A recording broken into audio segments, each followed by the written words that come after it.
अक़वाम मुत्तहिदा में अफगानिस्तान के सफीर फाइक ने पाकिस्तान के दोगलेपन को बेनकाब किया। उन्होंने अफगानिस्तान में दहशतगर्दी को पाकिस्तान की हिमायत और अफगानिस्तान में पाकिस्तानी मुदाखलत को एक्सपोज किया।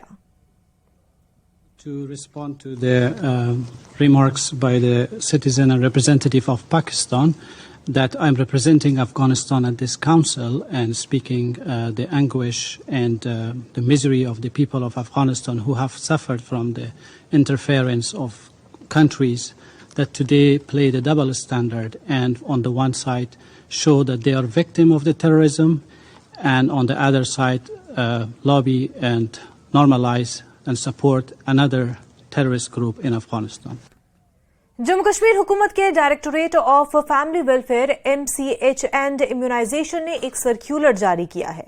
सरकारी मुलाजमीन की जानिब से सोशल मीडिया के इस्तेमाल के हवाले से यह सर्क्यूलर जारी किया गया। मुलाजमीन की जानिब से सोशल मीडिया के हवाले से कई हिदायत जारी की गई। खिलाफ वर्जी करने वालों के खिलाफ कार्रवाई की जाएगी।